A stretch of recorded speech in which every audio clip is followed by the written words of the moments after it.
My sister looked me dead in the eyes, rubbing her belly, and said, "It's a girl." That was the moment something inside me snapped. I was done. Done raising her kids, done cleaning her mess, done pretending she was my sister and not just another user in my life.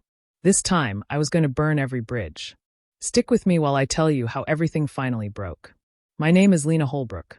I was 28 years old, working 2 jobs, and raising 3 children who weren't mine. They were my sister Callie's, 3 of her 5 kids.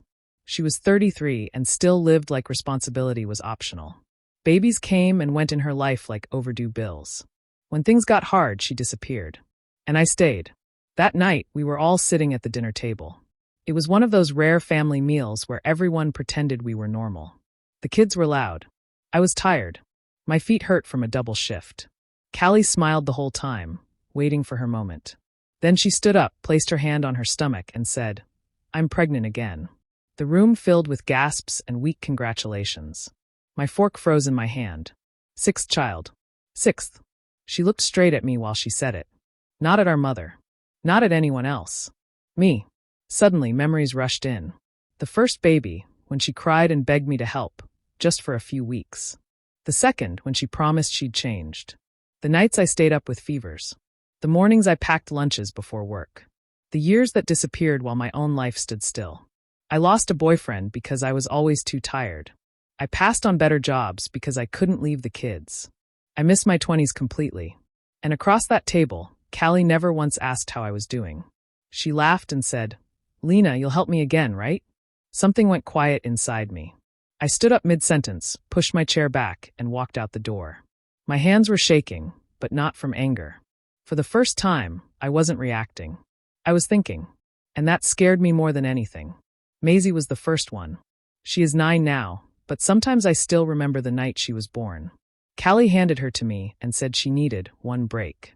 That break turned into months. Then years. When Maisie was a baby, she had terrible fevers. I slept on the floor beside her crib because I was scared she would stop breathing. I learned how to measure medicine at 3 in the morning with shaking hands. I argued with pediatricians who talked down to me because I wasn't the real mother. I didn't care. I just wanted Maisie safe. Callie was in another state most of that time.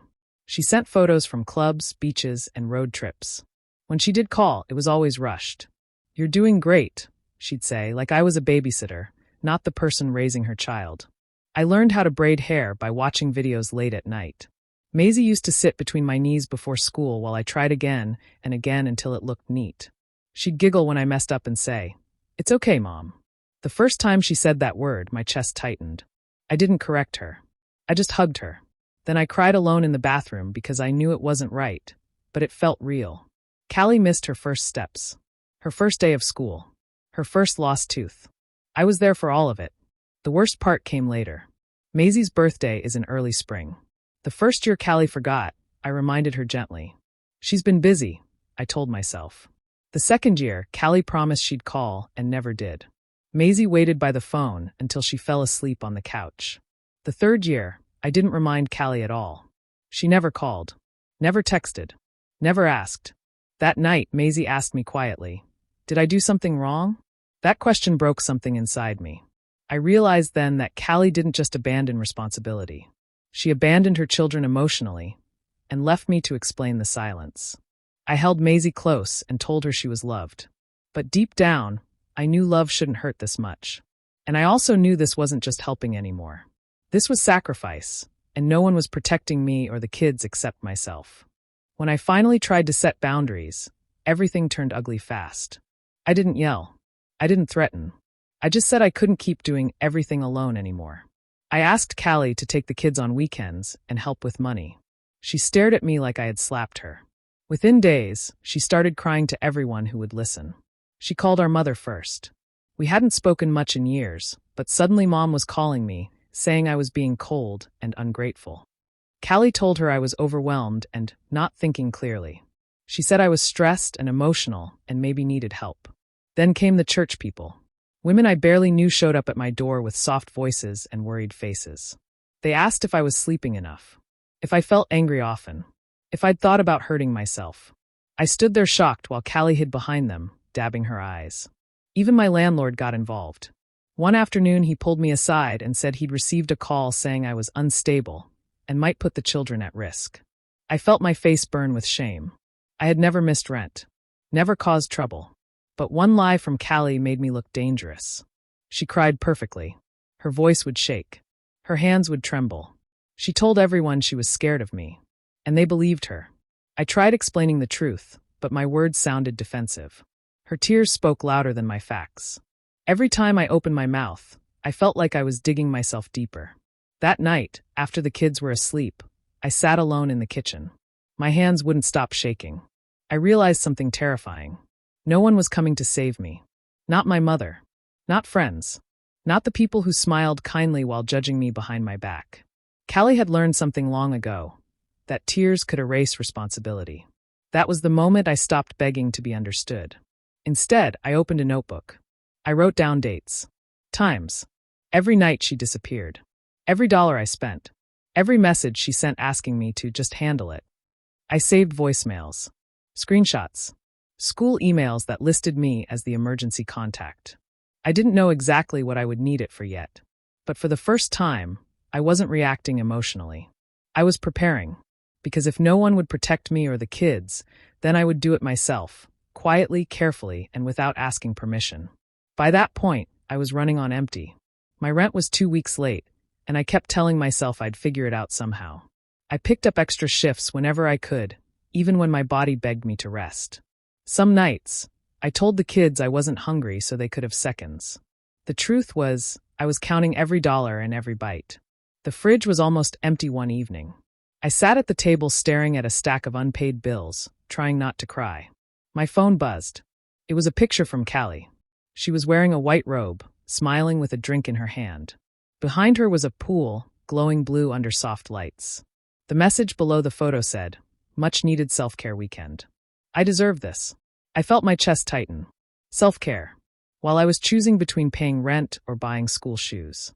While I hadn't slept more than 4 hours in weeks. While I was raising her children like they were my own. I didn't reply. I just stared at the screen until my hands started shaking. That night, after the kids fell asleep, I went into the bathroom and locked the door. I didn't scream.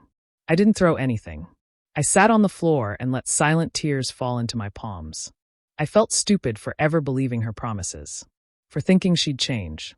For carrying a burden she never planned to take back. But something shifted inside me. It wasn't anger anymore.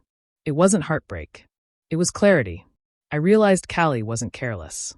She wasn't confused. She wasn't overwhelmed. She was comfortable because I made her life easy. Every bill I paid, every meal I cooked, every problem I solved gave her more freedom. My suffering was her peace. That understanding hurt worse than any fight we'd ever had. I wiped my face, stood up, and looked at myself in the mirror. My eyes were tired. My shoulders slumped. I barely recognized the woman staring back. And I made myself a quiet promise. I would stop reacting. I would stop explaining. I would stop asking her to care. From that moment on, every move I made would be deliberate. Not loud. Not emotional. Careful. Because I finally understood something important. People like Callie don't change when you beg. They change only when the safety net disappears. And I was already planning how to cut it. A few days later, Callie texted me in a rush. She said she'd forgotten the diaper bag at her apartment and needed it right away. The baby had a rash, she claimed. I didn't argue. I grabbed the bag and drove over. Her place was quiet when I arrived. She wasn't home. The door was unlocked like always. Inside, everything looked normal at first. Messy couch. Dirty dishes. Half-packed boxes she never finished. I went to the bedroom to grab the bag from the corner. That's when I saw the envelope. It was thick and tucked halfway under her mattress. Something about it made me pause. I told myself not to snoop, but my hands moved anyway. Inside was cash. Hundreds folded neatly. More money than I had seen in months. My stomach dropped. While I skipped meals, she had been hiding savings. Then I saw the papers. They were legal forms. Typed. Signed. Notarized. Temporary guardianship. My name was printed clearly across the page. Lena Holbrook, legal guardian in the event of absence. I sat on the edge of the bed, my heart pounding so loud I could hear it in my ears. She hadn't asked me. She hadn't even mentioned it. She had already decided. The dates showed it was prepared weeks ago, Before the dinner, before the announcement, before the tears. This wasn't panic or desperation. It was planning. I read the last page slowly. It included the unborn child. The baby she was carrying now. That's when I understood the truth. She never planned to raise this one either. The pregnancy wasn't a surprise. The responsibility wasn't a question.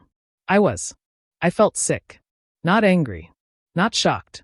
Used. Every smile she gave me. Every thank you. Every promise that she'd do better. All of it was fake. She had been building an exit plan behind my back, knowing I would never say no if it came down to the kids. Because she knew my weakness. I carefully put everything back exactly as I found it. I picked up the diaper bag and walked out, my legs shaking. In my car, I sat there for a long time without starting the engine. It wasn't a favor anymore. It wasn't even manipulation. It was a trap, designed to close quietly around my life forever. And for the first time, I didn't feel fear. I felt resolve. Because now I knew exactly what I was up against, and exactly why I had to leave. After that day, I became very careful with my face. I learned how to smile without meaning it. When Callie talked, I nodded. When she complained, I listened. When she said she needed help again, I said the words she expected. Of course I'll help. Her shoulders relaxed every time. She never noticed how quiet I'd become. Inside, I was already gone. At night, after the kids were asleep, I opened my laptop and started researching. I read about temporary custody laws. I learned what counted as proof of primary caregiving. I printed school records that listed my name as guardian contact. I saved medical files showing I signed every form. I made copies of everything. I looked up how to withdraw children from school properly. I searched for low-income housing programs. I filled out financial aid forms under my name only. Every step felt unreal, like I was planning someone else's escape. During the day, I acted normal. I packed lunches. I tied shoes. I helped with homework. Callie would text me reminders like, "Don't forget I'm exhausted," or, "I can't handle stress right now." I replied with calm words. What she didn't know was that every message became evidence. The kids noticed something was different. Maisie started hugging me tighter before bed. One night she whispered, "You're not going to leave us, right?" My throat burned when I answered. "No," I said softly. "Never." That was the moment I made the decision fully. I wasn't leaving them behind. I was taking them with me. Not because I wanted to punish Callie, but because these children already knew who showed up. They knew who packed lunches and wiped tears and stayed when nightmares came. They didn't ask where their mother was anymore. They asked where I was. I began packing slowly. One box at a time. Clothes I paid for. School supplies I bought. Important papers hidden inside folders marked bills. Nothing obvious. Nothing sudden. Callie saw none of it. She was too busy complaining about pregnancy fatigue and talking about names for the babies she wouldn't raise. She thought I was her safety net. She didn't realize I was cutting myself free, quietly, carefully, and without warning. Because sometimes survival doesn't look like running. Sometimes it looks like pretending everything is fine, until the door finally closes behind you. Callie decided to throw a small party at her place. She said it was to celebrate new beginnings. I knew what that meant, but I went anyway for the kids. They were excited to wear nice clothes and eat cake. Her apartment filled with people I barely knew. Friends laughing loudly. Music playing too high.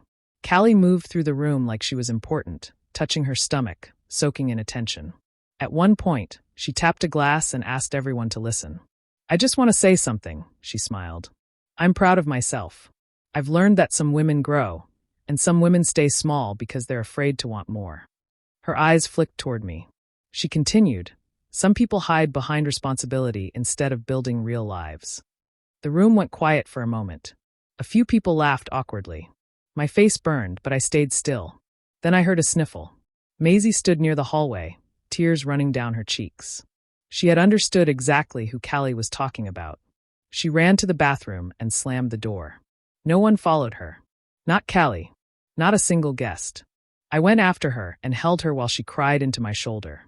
She kept whispering, "Why does she talk like that about you?" I didn't have an answer. When we got home later that night, the kids were silent. They moved slowly, like something heavy sat on their chests. I tucked them into bed one by one, brushing hair back, kissing foreheads. When the apartment finally went quiet, I stood in the middle of the living room and looked around. I realized something clear and painful. Callie didn't just disrespect me. She taught her children that hurting the person who loves them was acceptable. That was the line. I opened the closet and pulled out an old box. Then another. I didn't rush. I didn't cry. I folded clothes carefully. I placed important papers between sweaters. I packed school drawings and photos I had saved for years. Every item went into a box with intention. This wasn't anger packing. This was ending packing. With every folded shirt, I felt lighter. With every box sealed, the fear loosened its grip. I wasn't reacting anymore. I was choosing. That night, I didn't sleep much. Not because I was scared, but because I finally knew exactly what I was going to do next, and I was ready. I left early in the morning, before the sun came up. The kids were still half asleep, wrapped in blankets, rubbing their eyes as I helped them into the car. I told them we were going on a long drive. I didn't say goodbye to anyone. Before we left, I walked back inside one last time. The apartment felt strange without noise. I took a deep breath and logged into the bank account. It was the account I had opened years ago when Callie said she was bad with paperwork. My name was the primary holder. Her name was only added later. I transferred every dollar. Not out of revenge, out of survival. It was money I had earned, saved, and used to keep her children fed. I printed the receipt and placed it neatly on the kitchen counter. Then I sat down and wrote the letter. I didn't curse her. I didn't threaten her. I just told the truth. I wrote that I had raised her children while she chased freedom. That I had missed years of my life cleaning up her chaos. That I found the guardianship papers. And understood she never planned to ask me, only trap me. I told her I was done being her safety net. I ended the letter with one sentence. Now you get to be the mother you kept pretending you were. I placed the letter beside the receipt and looked around the empty room. No toys. No backpacks. No bedtime mess. Just silence. I locked the door and walked away without looking back. On the road, I changed my phone number at a gas station stop. I blocked every contact tied to her. For the first time in years, my phone stayed quiet. When Callie came home, she found nothing waiting for her. No kids, no help, no excuses. Just the weight she had avoided for a decade. I imagined her panic. Her anger. Her screaming. But none of it reached me. That night, we stayed in a small motel. The kids ate fast food on the bed and laughed at the TV. Maisie fell asleep holding my hand. The room wasn't fancy. My future wasn't certain. But for the first time, the mess wasn't mine anymore. And she was finally alone with the life she built. It took less than 2 weeks for Callie to find me. A letter arrived at the temporary address I had listed for school records. Inside was a court notice. She was suing me for custody and child support. Reading her name on the paper made my hands shake, not from fear, but from disbelief. After everything, she still thought I owed her. I didn't panic. I didn't call her. I didn't respond emotionally. I hired a legal aid lawyer and brought him one box. Inside were years of proof. School forms with my signature. Medical records listing me as guardian. Messages where Callie said she couldn't deal with the kids right now. Receipts for clothes, food, rent, and supplies. Notes I had written late at night with dates and times. I hadn't known exactly when I'd need them. But I had known I would. In court, Callie arrived late. She cried loudly. She said I kidnapped her children. She told the judge I was unstable and controlling. Her voice shook perfectly, just like always. Then the judge asked her simple questions.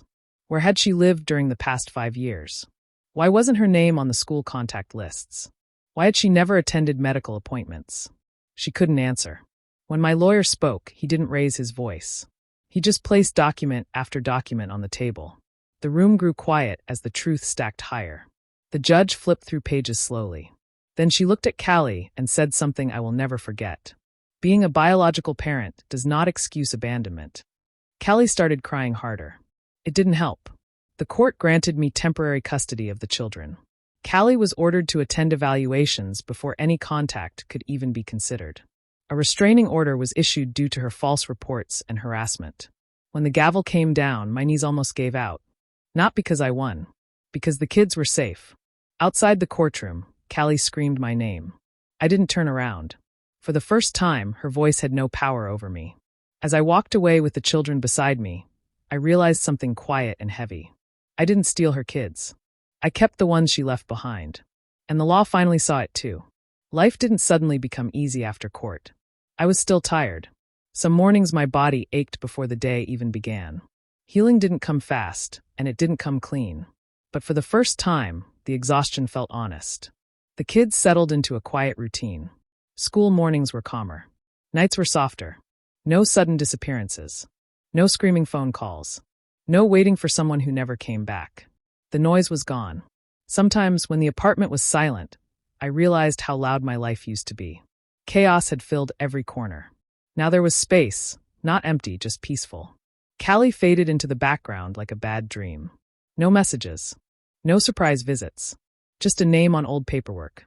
A ghost that no longer haunted our days. Maisie still called me Aunt Lena in public. At home, sometimes she slipped and said Mom. I never corrected her, and I never encouraged it either. I just hugged her and let the moment pass naturally. I wasn't their mother, but I was the one who showed up. I was the one who stayed awake during nightmares. The one who learned spelling words. The one who remembered birthdays and favorite snacks, and which night light made them feel safe. Some people think love has to come with titles. I learned it doesn't. There were nights I cried quietly, grieving the life I almost lost, my youth, my chances, the years that slipped away.